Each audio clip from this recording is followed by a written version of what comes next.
மார்க்கெட்லயே கம்மி சேதாரத்துல இன்னும் 1% தள்ளுபடி கொடுப்போம். ஓகே, வைர நகை கேரட்டுக்கு 5000 தள்ளுபடி கொடுப்போம். தள்ளுபடி திருவிழா. சம்மர் ஹாலிடேஸ் வந்தாச்சு, நம்ம ஜிடி ஹாலிடேஸும் வந்தாச்சு. GT holidays, South India's number 1 travel brand. நாமக்கல்ல திருச்செங்கோடு மெயின் ரோட் எர்ணாபுரத்துல இருக்கிற ஸ்பைரோ பிரைம் பப்ளிக் ஸ்கூல்ல +2 போர்டு எக்ஸாம்ஸோட சேர்த்து நீட் அண்ட் ஜேஇ கோச்சிங்கும் கொடுத்துட்டு இருக்காங்க. நிதிநிலை அறிக்கையில ரூ போட்டதுக்கே கதறிய நீ ஒன்றிய அரசான நிதிநிலை அறிக்கையில தமிழ்நாடுங்கிற பேரே இல்லையே.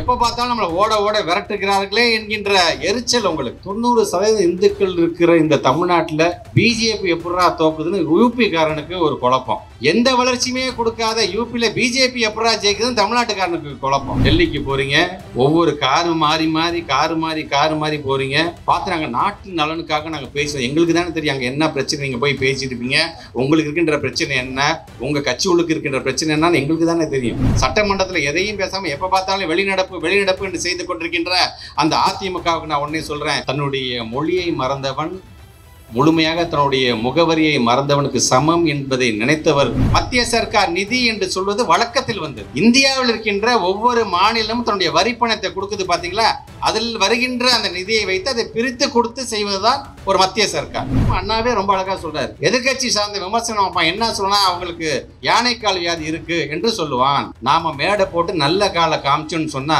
நாங்க இடது கால சொன்னா வலது கால காமிக்கிறான்னு சொல்லுவான். இந்த மாதிரி எதிர்கட்சிக்காரனுக்கு நாம் விளக்கம் சொல்லிட்டு இருப்பதை காட்டிலும் நாம் செயல்படுத்துகின்ற திட்டத்தின் மீது நாம் கவனம் செலுத்த வேண்டும் என்று சொன்னவர் அண்ணா அவர். மயிலை வேலுண்ணன் பேசும்பொழுது சிங்கப்பெண் பார்க்கறதுக்கு முன்னாடி உங்களை நாங்கள் அனுப்பிச்சிடுறோம் என்று சொன்னார். நாங்கள் ஏற்கனவே சிங்கப்பெண்களை பார்த்துக்கிட்டு தான் இருக்கிறோம். ஏன்னா இன்றைக்கு தமிழ்நாட்டுடைய முதலமைச்சர் இந்த ஆட்சியே யாருக்கு என்று சொன்னால் மகளிருக்கான ஆட்சியாகத்தான். அவர் முத்துவேல் கருணாநிதி ஸ்டாலின் என்னும் நான் என்கின்ற அந்த பொறுப்பை ஏற்றவுடன் நேரடியாக கோட்டைக்கு போய் போட்ட முதல் கையெழுத்து எங்களுடைய தாய்மார்கள்லாம் கட்டணமில்லாமல் பேருந்திலே பயணம் செய்ய வேண்டும் என்கிற கையெழுத்து தான் அவர் போட்ட முதல் கையெழுத்து. இன்றைக்கு தாய் உள்ளம் கொண்ட தலைவர் என்கின்ற விதத்தில் இங்கே எல்லாருமே பேசியிருப்பாங்க, எல்லா கருத்துக்களுமே உங்கள்கிட்ட எடுத்து சொல்லியிருப்பாங்க.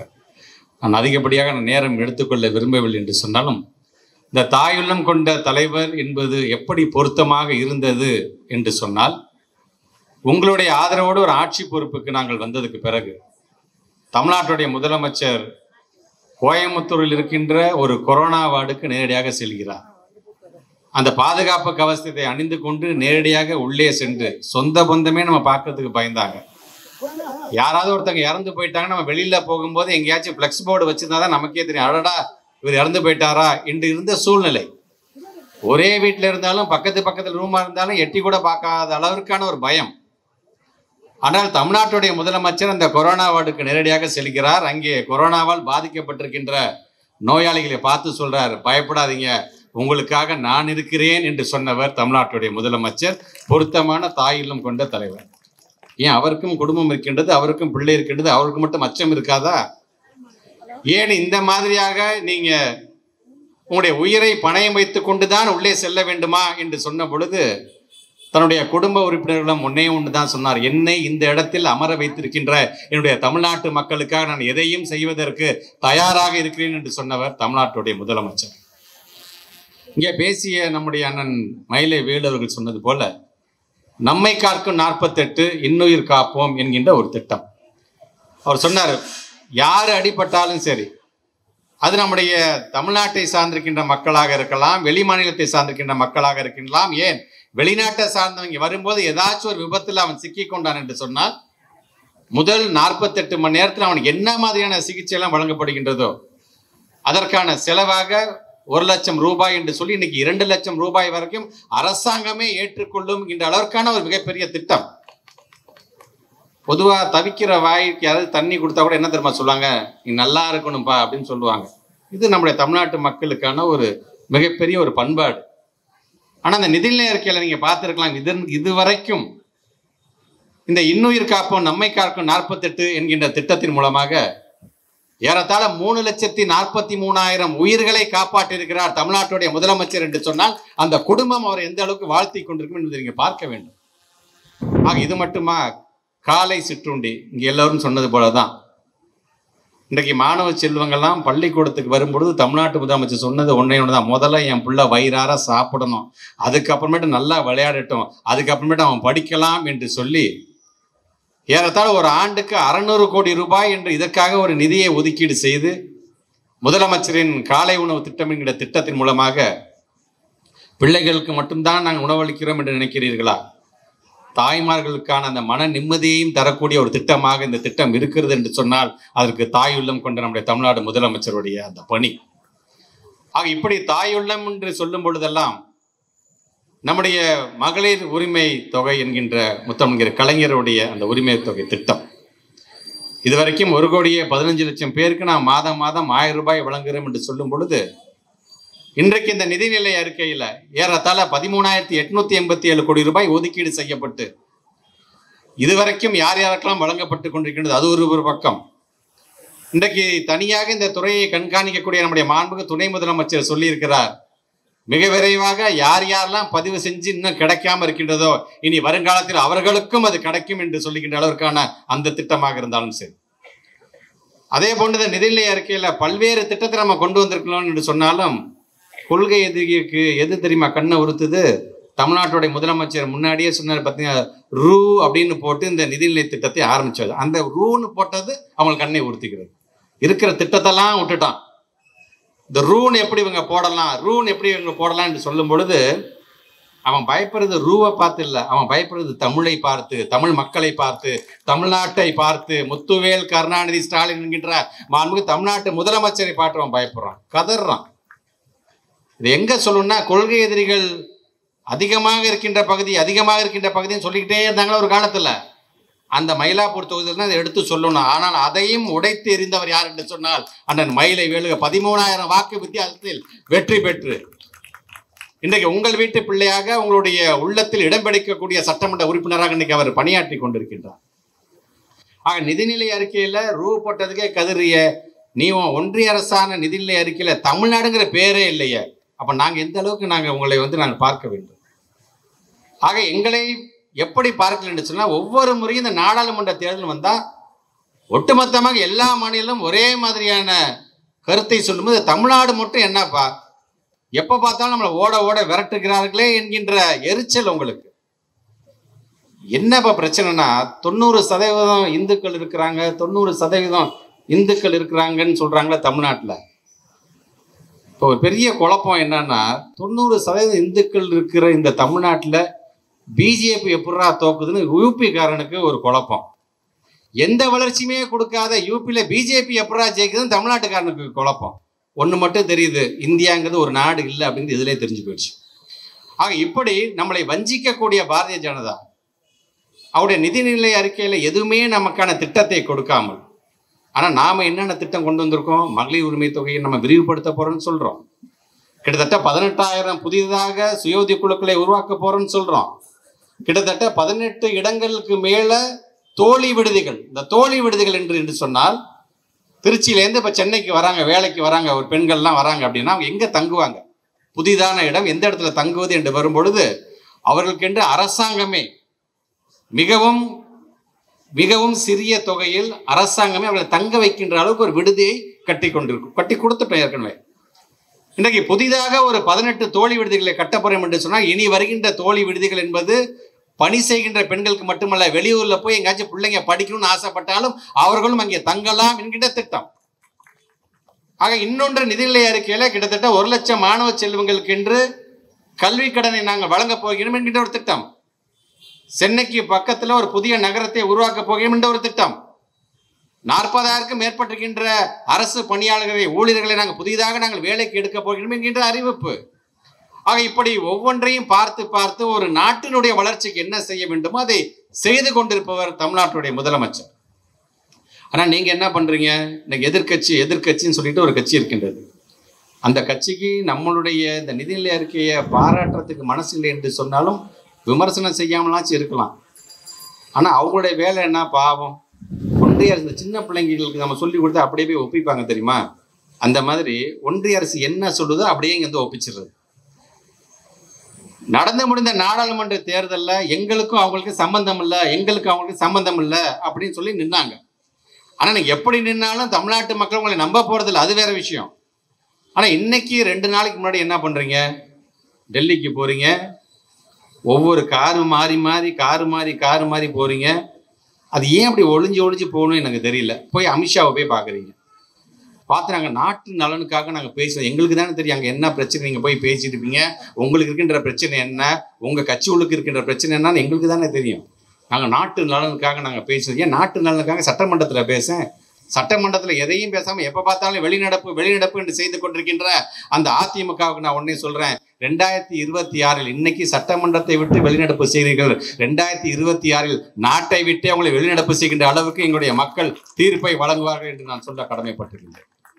புதுசாக இப்போ ஒரு மும்மொழி கொள்கையை ஏற்றுக்கிட்டாதான் என்ன, அதில் கையெழுத்து போட்டாதான் என்ன? இங்கே வருகை தந்திருக்கின்ற தாய்மார்கள் நம்முடைய மக்களுக்கு சொல்லிக் கொடுது ஒன்று தான். ஒவ்வொரு பகுதியும் எடுத்துக்கிட்டிங்கன்னா, இப்போ ராஜஸ்தான் அப்படிங்கிற ஒரு மாநிலத்தை மட்டும் எடுத்துக்கிட்டிங்கன்னா, அந்த ராஜஸ்தானி என்கின்ற ஒரு மொழி இருந்தது. அது மட்டும் இல்லாமல் ராஜஸ்தான் மாநிலத்தில் 11 வகையான மற்ற மொழிகள் இருந்தது. ஒரே ஒரு மாநிலத்துக்கு தான் நான் உதாரணம் நான் சொல்கிறேன். நான் அந்த அனைத்து மொழிகளும் இன்றைக்கி அழிந்து போய் இன்றைக்கி தத்தி பொத்தி இன்றைக்கி அவன் ஹிந்தியை கத்தி பேசிகிட்டு இருக்கான்.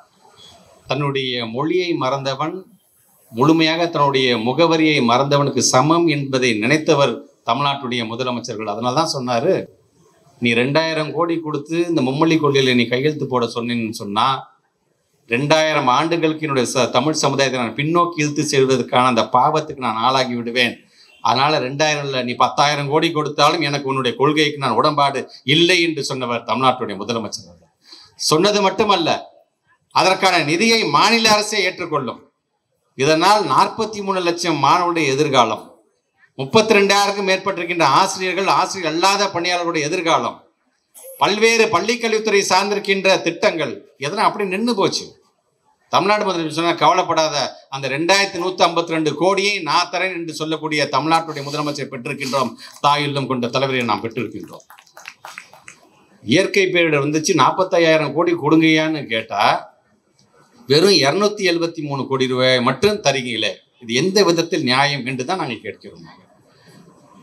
மத்திய சர்க்கார் நிதி என்று சொல்லிக்கிறோம். பேரறிஞர் அண்ணா அழகாக தான் ரொம்ப அழகாக சொல்வார். இந்த மத்திய சர்க்கார் என்று சொல்றோம், அது வந்து ஒரு வழக்கு மொழி. மத்திய சர்க்கார் நிதி என்று சொல்வது வழக்கத்தில் வந்தது. ஒரு மத்திய சர்க்காருக்கு தனியா நிதியெல்லாம் எங்கேயுமே கிடையாது. மத்திய சர்க்காருக்கு எந்த நிதி உருவாக்க முடியாது. இந்தியாவில் இருக்கின்ற ஒவ்வொரு மாநிலமும் தன்னுடைய வரி பணத்தை கொடுக்குது பார்த்தீங்களா, அதில் வருகின்ற அந்த நிதியை வைத்து அதை பிரித்து கொடுத்து செய்வதுதான் ஒரு மத்திய சர்க்கார். அது அண்ணா ரொம்ப அழகாக சொல்லுவார். மாமியார் வீடு அந்த மாமியார் வீடே வாடகைக்கு இருந்தாலும் நம்ம பெருமையாக என்ன சொல்லுவோம், அது எங்கள் மாமியார் வீடு என்று சொல்லுவோம். ஆனால் அது அப்படி கிடையாது.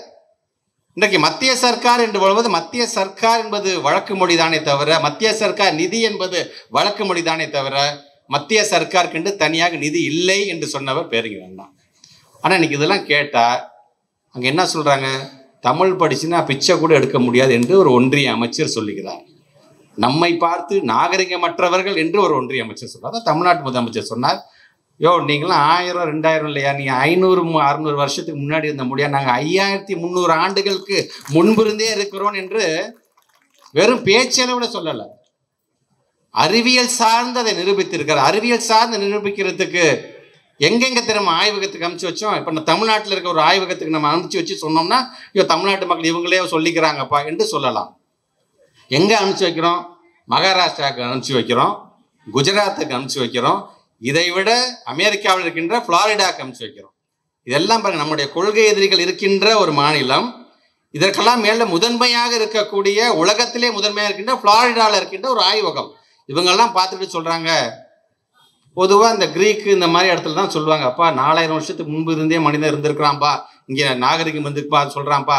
ஐயோ அது தவறுங்க, 4000 வருஷம்லாம் இல்லைங்க, 5300 ஆண்டுகளுக்கு முன்பே தமிழ்நாட்டில் மக்கள் இங்கே இருக்கின்ற இரும்பை பயன்படுத்தி இருக்கிறான் என்று சொல்லுகின்ற அளவுக்கு பெருமையை நாம் பெற்றிருக்கின்றோம். அறிவியல் சார்ந்து நம்ம நிரூபிச்சுட்டு இருக்கோம். ஆனால் நம்மை பார்த்து அவங்க சொல்லுகின்ற அந்த விஷயம், தமிழ்நாட்டு முதலமைச்சர் அறிவியல் சார்ந்து நிரூபிச்சிட்டோம், அதை நாடாளுமன்றத்தை எடுத்து நீங்கள் அதை பிரகடனப்படுத்திய நாட்டுக்கு என்று சொன்னால், இன்னைக்கு வரைக்கும் நாட்டுக்கு அதை பிரகடனப்படுத்தாமல் இருக்கு. ஏன் தெரியுமா? அவங்களுக்கு பயம். இது நாள் வரைக்கும் சமஸ்கிருதம் நம்ம சொல்லிகிட்டே இருந்தோமே, சமஸ்கிருதம் இந்தி இதுதான் நமக்கான ஆணி வேறுன்னு சொல்லிட்டு இருந்தோமே. இன்னைக்கு அந்த புட்டு உடஞ்சி போச்சு, இப்போ அவங்க தமிழ்நாட்டுக்காரன் நிரூபிச்சுட்டானே, இதை வெளியில் சொன்னால் வெக்கக்கேடு என்று அவன் சொல்ல மாட்டேங்கிறான். பயப்படுகிறான்.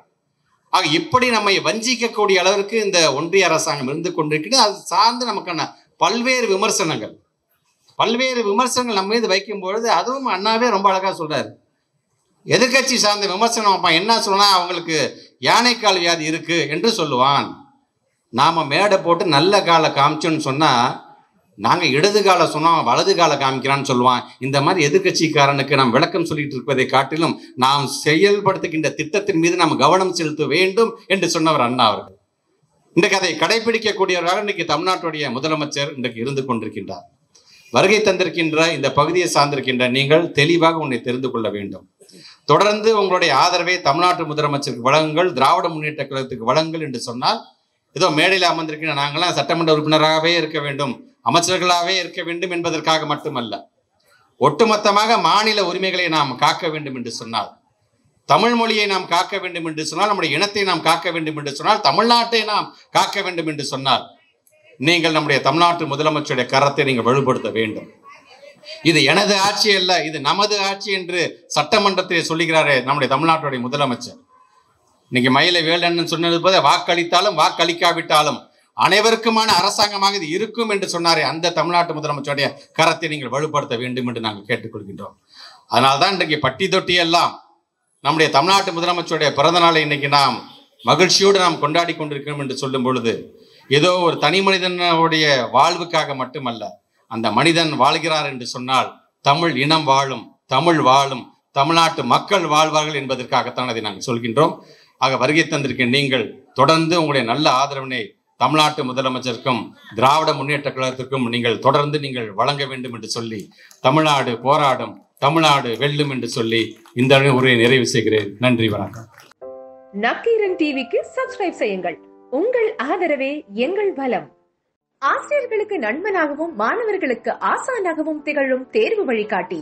ஒவ்வொரு பாடத்திற்கும் அனுபவமிக்க ஆசிரியர்களின் துல்லியமான தெளிவான விடைகள். CNC இருக்கு, தேர்வு பயம் எதற்கு? இது தீரன் பப்ளிஷிங் ஹவுஸ் விற்பனை வெளியீடு.